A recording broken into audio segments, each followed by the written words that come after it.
Hola, mi nombre es Raúl Montes de Oca y bueno, trabajo en el Departamento de Matemáticas de la UAM Iztapalapa y el día de hoy, en esta 13ª Semana Internacional de la Estadística y la Probabilidad, organizada por la Facultad de Ciencias Físico-Matemáticas de la UAP, les voy a presentar una plática que trata sobre los procesos de decisión de Markov en el caso en que la recompensa resulta ser una función difusa.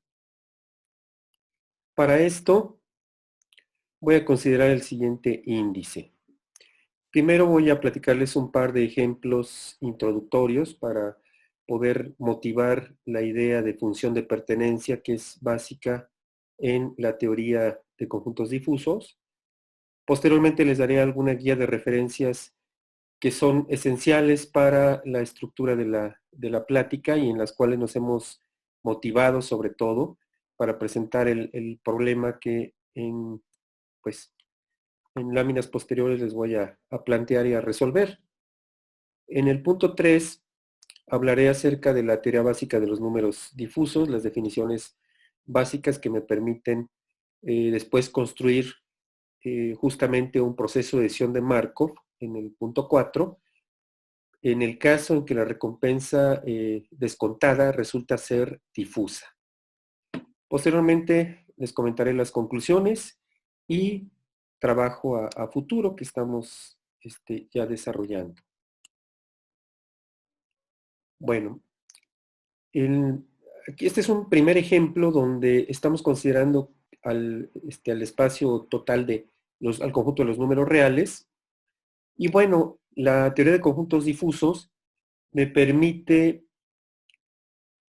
formalizar afirmaciones como la que está presentada aquí en el punto número 1, entre comillas, que dice x en R debe ser sustancialmente mayor que 10.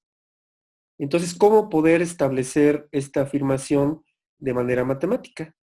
Entonces, la idea es construir una función definida en el espacio R, es decir, en X, en el espacio que está seleccionado aquí, la cual toma valores entre 0 y 1 y que refleje el hecho de que X debe ser sustancialmente mayor que 1 en el siguiente sentido.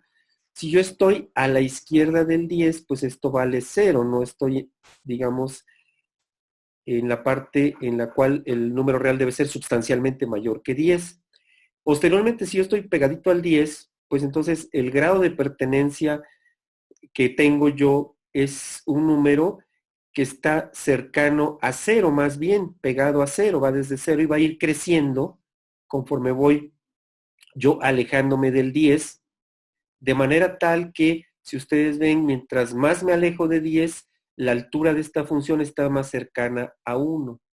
Esto, digamos, es una primera idea que me permite formalizar la afirmación x debe ser sustancialmente mayor que 10. Por cierto, la gráfica de esta función, pues es justamente aquí está dada la regla de correspondencia de manera explícita para x menor o igual que 10 vale 0, y bueno, pues tiene esta regla de correspondencia para x mayor que 10, y bueno, pues esta es la gráfica que le toca a esta función que se le conoce como función de pertenencia. No es la única función que modela esta situación de que x debe ser sustancialmente mayor que 10, pero sí es un primer ejemplo. Aquí tenemos otro ejemplo. Por ejemplo, tenemos la afirmación x en R, nuevamente el espacio total va a ser R, debe estar en una vecindad de 15.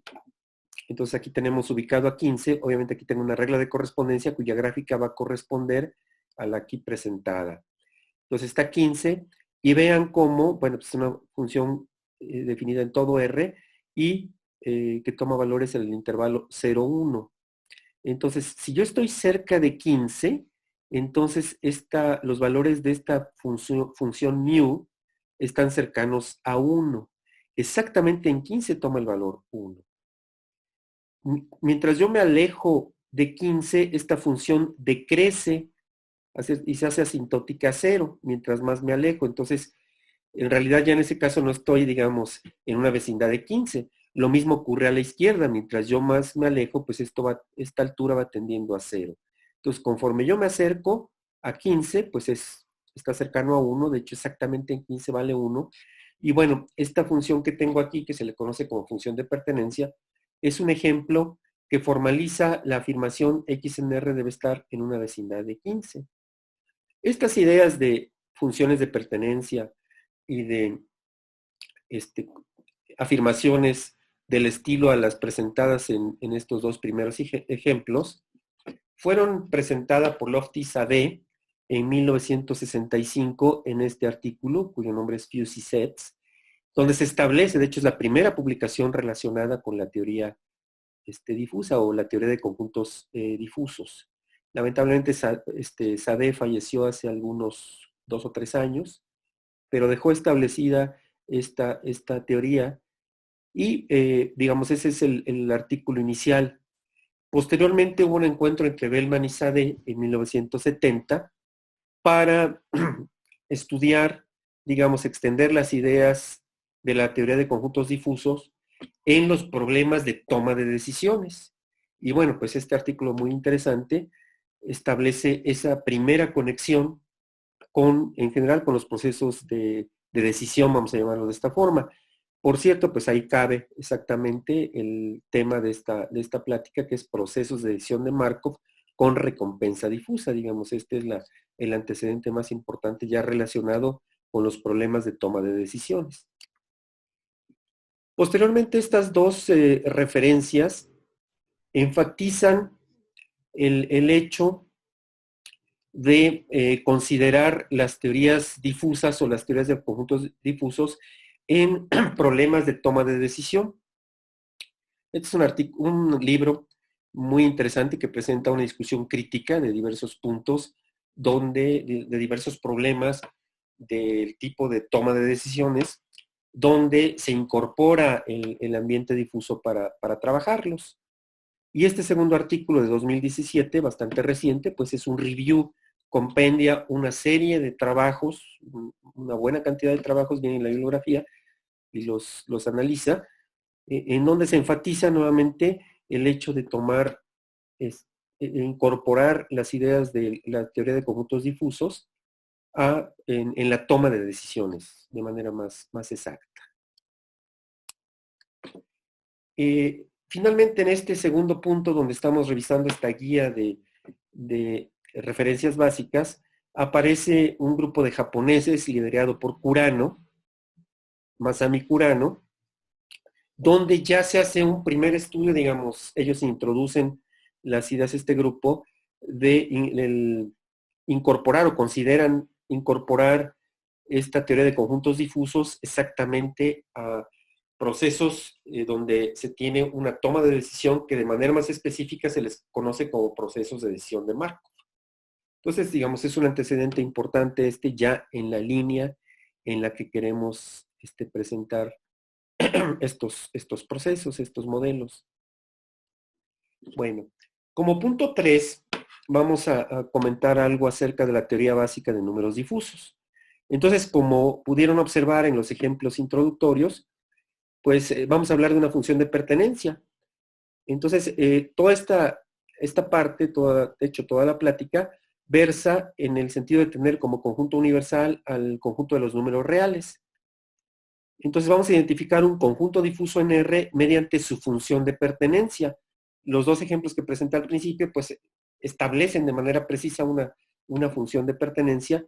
En aquella parte, pues le llamé mu a la función de pertenencia, pero digamos, a partir de este momento, a los números difusos los vamos a denotar con una tilde. Por ejemplo, ese tilde va a representar la función, una función de pertenencia, simplemente es una función que va del conjunto de los números reales y que toma valores en el intervalo compacto 0, 1. Por cierto, en la teoría que vamos a presentar, se supone que la función de pertenencia es dada. Esto es similar a cuando trabajamos teoría de probabilidad, donde se supone que hay una probabilidad que está dada y sobre la misma, pues construimos una teoría alrededor de la misma. Entonces aquí se supone que la función de pertenencia está dada. Ahora, si nosotros tenemos una función de pertenencia, pues vamos a hablar de unos conjuntos que son muy importantes, que se llaman los alfacortes. Entonces consideramos un valor alfa entre 0 y 1, y el alfacorte, fijamos alfa, y el alfacorte relativo a alfa, que lo vamos a anotar por S subíndice alfa tilde, va a consistir de aquellos números reales, es un conjunto, tales que la función de pertenencia S tilde rebasa o es igual que alfa. Alfa está entre 0 y 1. Vamos a ver la importancia en láminas adelante de esta definición de alfacorte. Y también vamos a necesitar la definición de convexidad. Entonces vamos a decir que el número difuso, el cual estamos identificándolo con su función de pertenencia, es convexo, si solo si estos conjuntos S alfa, estos alfacortes, son convexos en el sentido estándar, ya que este es un conjunto contenido en el conjunto de números reales. Resulta ser convexo para cada alfa en el intervalo 0,1. De manera precisa, ya tenemos identificada lo que vamos a entender por función de pertenencia y algunas de sus propiedades básicas. Pues vamos a definir un número difuso, el cual tiene una función de pertenencia con las siguientes propiedades. S tilde es la función de pertenencia correspondiente. Vamos a pedir que ese tilde sea convexo en el sentido de la definición que acabamos de dar.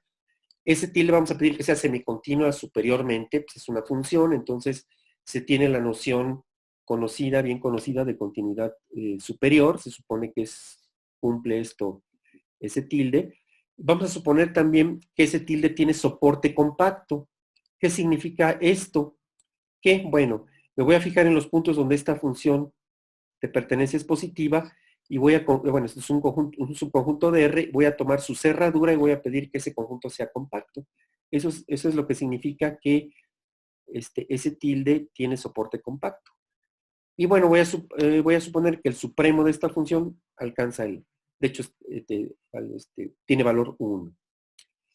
Esta f evaluada en R va a denotar el conjunto de los números difusos que están definidos de acuerdo a como lo acabamos de mencionar. Bueno, hay un teorema muy importante que aparece, por ejemplo, en esta referencia de Curano que estoy colocando aquí y en otros libros y artículos, que es un teorema de representación. De hecho, es una de las partes del teorema de representación que es importante para esta plática. Nosotros vimos hace un par de láminas que si yo conozco la función de pertenencia, entonces yo puedo construir los alfacortes. Este teorema me da una especie de recíproco. Si yo conozco los alfacortes, yo puedo recuperar al número difuso mediante esta fórmula, donde si yo conozco los alfacortes, pues aquí aparece el alfacorte respectivo, ese alfa tilde, y esto es la función indicadora. Recuerden que la función indicadora de un conjunto vale 0 si la x está fuera del conjunto en cuestión y vale 1 en otro caso. Y bueno, esto denota el mínimo, el máximo es la cuña hacia arriba. Entonces, yo puedo recuperar el número difuso suponiendo que conozco los alfacortes. Entonces, eso me permite caracterizar. En pocas palabras, si ustedes conocen la función de pertenencia, se pueden obtener los alfacortes con la fórmula y la definición que vimos hace 2 láminas. Recíprocamente, si conocemos los alfacortes, mediante esta fórmula yo puedo recuperar el número difuso correspondiente. Esa es la importancia de este teorema, que se le conoce como teorema de representación. Vamos a dar un ejemplo. Consideren que tenemos 3 números reales A, B y C. Y bueno, recuerden que la cuña hacia arriba en este caso es el máximo, la cuña hacia abajo es el mínimo de 2 elementos. Entonces, un ejemplo importante para esta plática es el que se conoce como el número difuso triangular, que, bueno, depende de estos números A, B y C. Aquí tienen la gráfica, está A, B y C, digamos, ordenados del lado derecho del eje real. Y bueno, la función de pertenencia es 0 a la izquierda de A, luego es un triángulo que sube hacia B, donde va a tomar el valor 1, y baja hacia C, y luego se hace 0.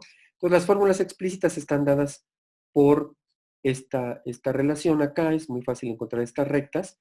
Y bueno, es un ejemplo de un número difuso que se le conoce como número difuso triangular. Este cumple todas las condiciones. Es decir, va a resultar, los alfacortes van a ser convexos, el supremo es 1 que lo alcanza justamente en B, de hecho es continua la función, por lo tanto semicontinua superiormente, y bueno, tiene soporte compacto, donde es positivo es justamente en el intervalo abierto de A hasta C. Si ustedes consideran la cerradura de ese conjunto, les da el compacto de A a C. Entonces es un ejemplo donde se cumplen todas las condiciones que pedimos para definir un número un número difuso. Ahora, ¿cómo se opera en el conjunto de los números difusos? Sade estableció las fórmulas de la suma y el producto por escalares, bueno, en el caso positivo. Y bueno, la suma tiene esta expresión un poco extraña, que en realidad para operar directamente con los números difusos es un poco complicada, y la multiplicación también tiene una forma un poco complicada. Entonces, en realidad, cómo vamos a operar es a través de los alfacortes y utilizando el teorema de representación, que es donde se puede operar de manera un poquito más sencilla. Para poder operar entonces con los alfacortes, pues introducimos las siguientes definiciones, que más o menos son conocidas. Si tengo dos subconjuntos de R y un número lambda positivo, entonces la suma de estos dos conjuntos pues, es sumar, es considerar X más Y, donde X está en el conjunto A y Y en el conjunto B. Y la multiplicación por el escalar lambda, pues es multiplicar cada uno de los elementos que están en el conjunto A por lambda, y eso me genera estos dos nuevos conjuntos. Bueno, entonces con esto se puede demostrar, con estas ideas, que el alfacorte, por cierto, al colocar un número difuso y colocar subíndice alfa, pues esto va a indicar el alfacorte correspondiente. Si yo tomo un alfa entre 0 y 1, entonces se puede demostrar que el alfacorte de la suma es justamente la suma de los dos alfacortes. Y al multiplicar por lambda no negativo, pues es multiplicar lambda por el alfacorte correspondiente. Obviamente aquí estamos utilizando estas definiciones que colocamos aquí. En el caso, esto cobra importancia en el caso especial de un número difuso triangular, ya que como pueden ver, si yo fijo alfa entre 0 y 1, entonces no es difícil encontrar el alfacorte correspondiente, que es justamente el conjunto formado, de hecho es un intervalo nuevamente compacto, con estos extremos que se pueden determinar de manera muy fácil porque conozco la regla de correspondencia de estas dos rectas, pues igualo alfa y despejo. Y entonces puedo determinar completamente los alfacortes que resultan ser intervalos cerrados y acotados para el caso de los números triangulares. Entonces, con esta caracterización de los alfacortes y las ideas del teorema de representación, no es difícil demostrar que la suma de dos números triangulares resulta ser nuevamente triangular y pues la fórmula más o menos, digamos, se obtiene de manera fácil, que consiste en sumar entrada a entrada, es decir, va a quedar A1 más A2 en el triangular resultante de la suma, B1 más B2 y C1 más C2, y es el nuevo triangular resultado de la suma.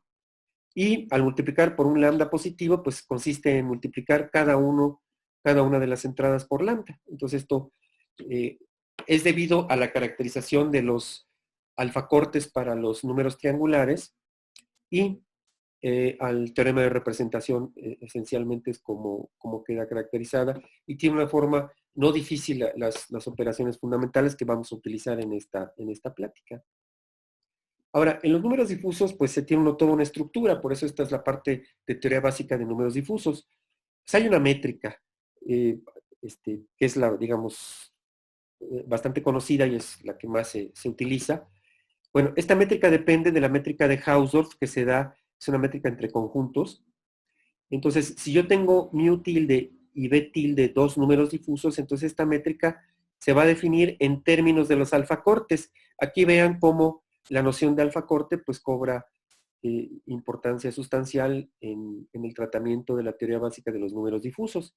Entonces, yo tomo un alfa entre 0 y 1, caracterizo los alfacortes, mido por medio de la distancia de Hausdorff, esta D, y posteriormente tomo el supremo sobre las alfas en 0, 1. Eso me define una métrica ya entre los números difusos. La propiedad importante de esta métrica es que el conjunto de números difusos con base en R, con esta métrica ρ, resulta ser completo, en el sentido que se conoce en análisis. Un orden para los números difusos. Ya que vamos a trabajar con procesos de decisión de Markov, requerimos tener un criterio de optimalidad, entonces necesitamos un orden. Entonces, si yo tomo dos números difusos, S tilde y gamma tilde, voy a decir que S tilde es menor o igual que gamma tilde. Observen que este menor o igual es ligeramente curvo, a diferencia del menor o igual que aparece acá. Entonces, voy a ordenarlos por medio de sus alfacortes. Ya para especificar, voy a suponer que los alfacortes son intervalos cerrados y acotados como ocurre en los números triangulares. Si los alfacortes de ese tilde están dados de esta forma y los alfacortes de gamma tilde están dados de esta forma, entonces voy a decir que ese tilde es menor o igual que gamma tilde, si solo si el extremo izquierdo del alfacorte es menor o igual que el extremo izquierdo del alfacorte de gamma, y el alfacorte superior, el extremo superior del alfacorte de S es menor o igual que el correspondiente. Entonces este es menor o igual que este y este es menor o igual que este. Eso es lo que me permite ordenar siempre y cuando esto valga para toda alfa que se encuentra en el intervalo 0, 1. Si eso ocurre, entonces voy a decir que ese tilde es menor o igual que gamma tilde. Es un orden parcial, pero bueno, nos va a servir para los objetivos de esta plática. Bueno, tengo todo para hablar de convergencia y además tengo un orden, tengo operaciones fundamentales que van a impactar en los problemas de optimización que vamos a plantear. Tengo una métrica, tengo orden y ahora vamos a hablar de convergencia. Entonces tomamos una sucesión de difusos SK tilde y un candidato al límite. Entonces yo voy a decir que la sucesión SK tilde tiende a SK, si solo si, bueno, pues obviamente utilizo la métrica. En términos de la métrica que acabamos de comentar, pues la diferencia SK tilde, la diferencia a SK tiende a 0 cuando K tiende a infinito.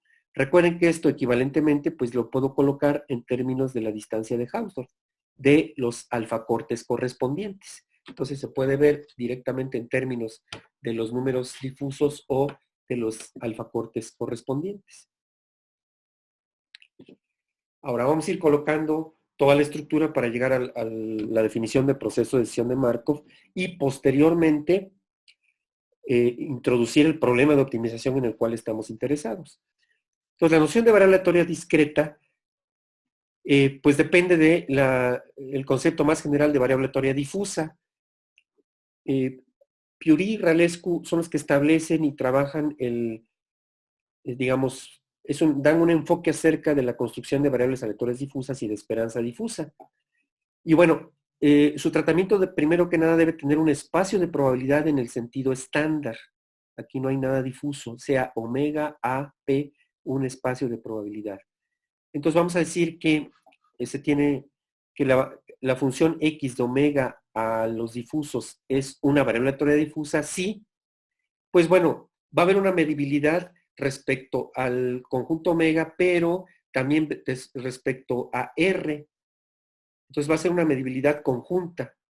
Aquí el omega minúsculo que estoy colocando lo estoy tomando en omega y X lo estoy tomando en el conjunto de los números reales. Entonces el conjunto de parejas omega, X, donde X lo estoy tomando en este alfacorte que aquí está definido, pues voy a suponer que es medible. Esta es la sigma álgebra que está en el espacio básico que estoy fijando acá, y B garigoleada, pues lo que representa es la sigma álgebra de Borel de R.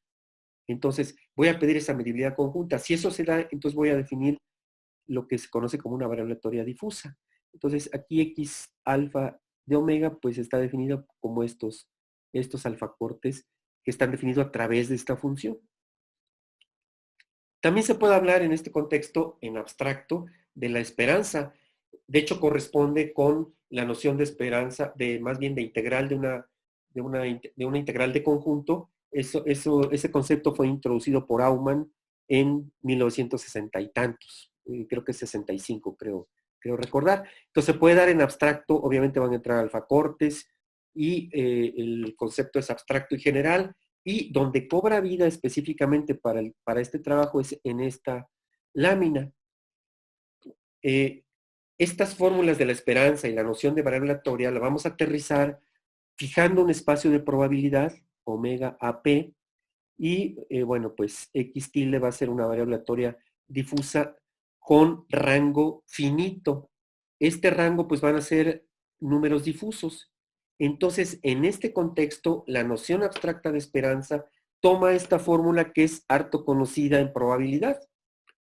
Vean que, ¿cómo está dada la esperanza? Pues esencialmente es la misma fórmula, es sumar, pero ahora aquí va a ser la suma de números difusos, desde 1 hasta L, porque tengo L números difusos. de cada número difuso multiplicarlo por la probabilidad de que X tilde tome el valor SI tilde. Esta P es la del espacio original, el espacio base donde no hay nada difuso. Está interactuando dentro de un ambiente difuso.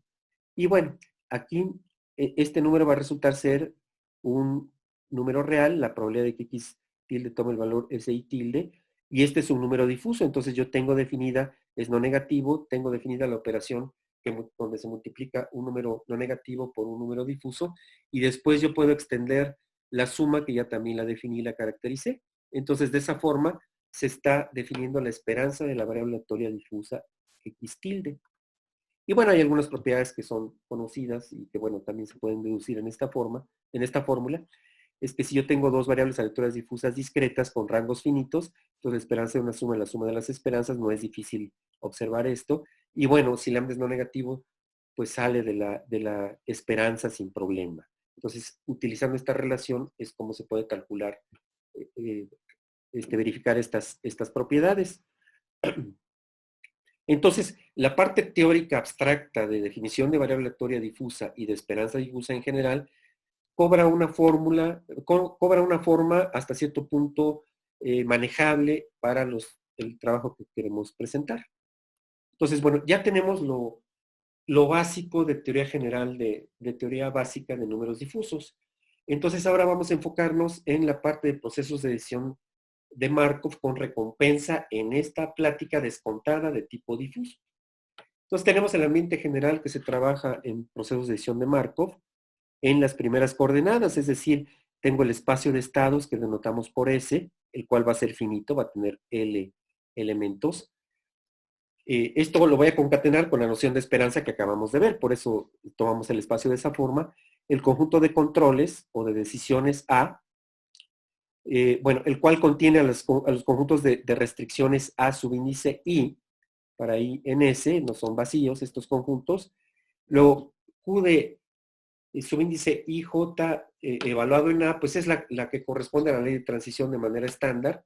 Estos problemas recuerden que los estoy pensando a tiempo discreto con horizonte infinito y van a tener ley de transición estacionaria, por eso esta función no depende de t.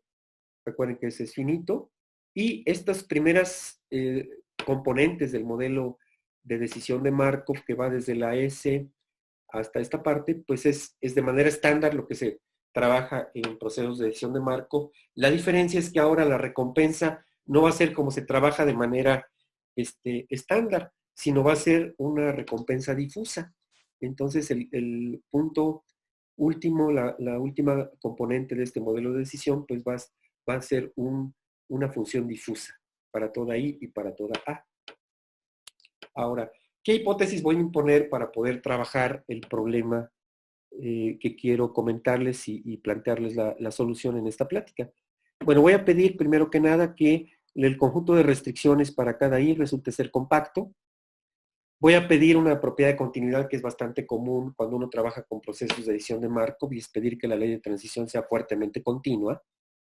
Y ya para enfocarme en cómo proponer que la R tilde sea difusa, primero voy a introducir tres números B mayúscula, C mayúscula y D ordenados y una función R que va a depender de I de A, la cual es no negativa, es decir, real valuada, específicamente no negativa, acotada, y además va a ser continua en la componente A para toda I, ¿verdad? Sobre el conjunto de restricciones. Esa va a ser la parte que me va a conectar la solución del problema difuso con la solución de un problema no difuso, en este caso de forma descontada. Bueno, en el último punto, la hipótesis, voy a suponer entonces que R tilde, que es la recompensa difusa, es de forma triangular, como lo hemos introducido previamente. ¿Y qué forma tiene? Bueno, va a involucrarse a las constantes B, C y D, y bueno, en cada componente de esta función triangular, pues va a aparecer la función R. Entonces, esta es la forma específica que tiene la recompensa difusa para el tipo de problemas que vamos a trabajar. Entonces, específicamente vamos a tener un problema de decisión de Markov hasta el momento con recompensa difusa de tipo triangular y ya de manera específica, esta es la forma que tiene la recompensa difusa. Ahora, la noción de política, bueno, pues es como se trabaja de manera tradicional en procesos de decisión de Markov. El conjunto pi mayúsculo para denotar el conjunto de todas las políticas aleatorizadas, que recuerden que son kernels estocásticos, es una sucesión de kernels estocásticos que nos prescriben en cada tiempo cuál es la acción o el control que yo voy a tomar y que pueden depender de toda la historia del proceso y pueden ser medidas de probabilidad. Es la clase más general de políticas o de estrategias que voy a considerar en el proceso de decisión de Markov que voy a establecer. Un caso particular de estas políticas son las que se conocen como políticas estacionarias, que también son bastante conocidas, entonces son simplemente, vamos a hablar de funciones que van del espacio de estados en el espacio de controles con esta restricción. Obviamente el espacio es finito, entonces no tengo que imponer ninguna condición de medibilidad para este conjunto de selectores. ¿Y qué va a ser una política estacionaria? Va a ser una clase especial de política aleatorizada especial, donde en cada tiempo, pues la regla que voy a utilizar para tomar mis controles o mis decisiones va a estar regida por esta F siempre, por la misma. Bueno, entonces, en este caso, la política de la sucesión, en realidad la identificamos con F, como es tradicional, como es común en procesos de decisión de Markov, y definimos P subíndice F como el conjunto de estas políticas estacionarias. Como es común, esta P subíndice F, pues vamos a suponer que está contenida en pi mayúscula. Ahora, si nosotros fijamos un estado y una política, entonces, como se hace de manera estándar en procesos de decisión de Markov, podemos construir en un espacio canónico el espacio de todas las trayectorias, la sigma álgebra producto correspondiente y la medida que se puede construir por medio del teorema de Ionesco-Tulcea. Con eso tengo el espacio canónico que, como recordarán, para poder utilizar la noción de esperanza, pues yo necesito tener un espacio base que va a ser este. Y bueno, en esta construcción, X subíndice T, pues son las proyecciones respectivas a la coordenada que involucra el espacio de estados. XT va a ser el estado en el tiempo T y AT la decisión o el control que tomamos respectivamente para todos los tiempos. Ahora, ¿cuál va a ser la función objetivo? Bueno, entonces necesito un factor de descuento. En este caso lo voy a designar por la letra griega beta. Alfa lo destinamos para los alfacortes, entonces beta va a ser nuestro factor de descuento, el cual va a ser fijo. Si yo considero una estrategia pi o una política pi y un estado inicial y un t mayor o igual que 0, entonces yo puedo definir el número difuso, el cual va a ser la esperanza de la recompensa difusa, que recuerden que es de forma triangular. Esta esperanza, dado que el espacio de estados S es finito, X de T solo tiene un número finito de valores, entonces esta esperanza la puedo calcular con la fórmula que platicamos para el caso de una variable aleatoria de rango finito. Entonces esto va a resultar ser, esto es difuso, esto va a resultar ser difuso mediante esa fórmula. Al multiplicar por el escalar beta a la t, nuevamente me define un número difuso, y esta suma pues me va a definir un número difuso. Por lo tanto, al truncar en t, tengo un número difuso. Ahora, bajo las hipótesis que tengo y utilizando obviamente la noción de convergencia a través de la métrica que comentamos hace algunas láminas, podemos demostrar que esta sucesión converge, y además converge, y de hecho vamos a denotar, aquí va a ser la serie desde t igual a 1 hasta infinito, pues este es en el sentido ya difuso, pues de los términos bt, ¿verdad? Cuando t tiende a infinito va a resultar ser esta expresión. Y de manera específica, si colocamos la hipótesis de que R tilde es triangular con la fórmula que propusimos hace un momento, y hacemos las operaciones y analizamos la convergencia, podemos encontrar que el límite, es decir, B tilde, que depende de pi y de i, es triangular nuevamente, pero de la forma BCD, y está multiplicada por BPI en cada una de sus coordenadas, donde BPI es la recompensa total descontada que corresponde a un problema no difuso que está inducido por R, no por R tilde, ¿verdad? Entonces esto es un número real. Ese es el punto importante. Entonces estamos concatenando la solución no difusa, colocándola en el contexto difuso. Con estas ideas vamos a plantear el criterio de optimalidad. Ya tenemos la función objetivo establecida y bien definida de acuerdo a las hipótesis que comentamos. Nuestro criterio de optimalidad va a ser determinar una política pi estrella, si es que esta existe, de forma tal que al considerar la función objetivo difusa bajo pi y cualquier estado inicial, esto sea menor o igual en el contexto difuso. Recuerden que aquí el menor o igual es curvo, entonces es el orden de los extremos de los intervalos correspondientes, pues sea menor o igual que B pi estrella I para toda pi, entonces esta va a representar, digamos, el supremo sobre todas las pis de B tilde de pi I. Si esta política existe, vamos a decir que pi estrella es óptima en este sentido que estamos comentando. ¿Cuál es el resultado importante entonces?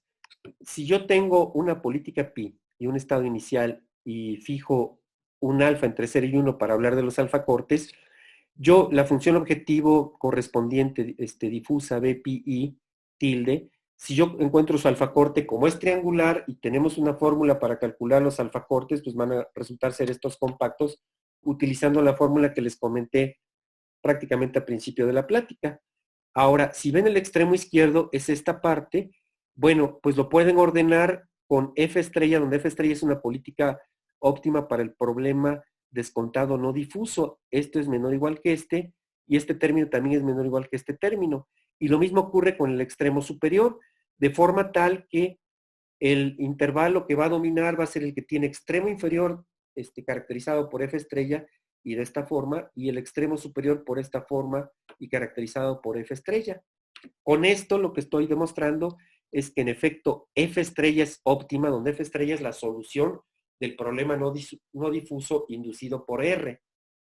Va a resultar ser la política óptima, porque ordena los intervalos, ¿verdad? En ese sentido, y además podemos calcular la función de valor y correspondiente ya al caso difuso, y va a ser pues de esta forma donde va a impactar aquí la correspondiente solución del problema no difuso. Entonces, ya es la solución en el contexto difuso, la extensión del problema que tenemos. Por cierto, esta política óptima para el caso no difuso existe debido a las hipótesis que tenemos, que la R es acotada, continua en la primera variable, la ley de transición es fuertemente continua, los conjuntos de restricciones son compactos. Todas esas hipótesis me permiten determinar que el problema inducido, no difuso, inducido por R tiene una solución, y esta es estacionaria aún más, y la denotamos por F estrella. Entonces, me permite toda esta serie de hipótesis inducir una política óptima que resulta ser la misma que para el problema no difuso, y poder calcular la correspondiente función de valor. Ahora, con todo esto, pues llegamos a las conclusiones. ¿Qué es lo que hemos hecho durante la plática? Pues analizar esencialmente, lo nuevo sería considerar procesos de decisión de Markov con espacio de estados finito y con recompensa total descontada. ¿Cuáles son las características nuevas? Que la recompensa que se consideró fue de tipo difusa, específicamente de tipo triangular. Luego, que los conjuntos de decisiones fueron compactos. Y con todo este contexto, pues pudimos caracterizar una política óptima con respecto al orden parcial de los números difusos, que se ordena el número difuso inducido por los extremos de los intervalos que caracterizan los alfacortes. Y bueno, aún más pudimos conectar la solución del problema no difuso, conectarla con el caso difuso y extendiendo la solución del mismo. Finalmente, para terminar esta plática, el trabajo a futuro que estamos ya atacando, pues tiene dos vertientes. Primero, extender el caso descontado a otro tipo de funciones difusas. Hay otras posibilidades. Las funciones triangulares difusas son importantes y aproximan algunas más, pero bueno, se pueden trabajar en forma directa, por ejemplo, las funciones de tipo trapezoidal, por mencionar algunas, y otras más. Y la segunda vertiente consiste en analizar procesos de decisión de Markov con recompensa total, ya no descontada, sino en forma total, pero que sea difusa. Entonces, aquí tienen ustedes las ideas principales de esta plática. Les agradezco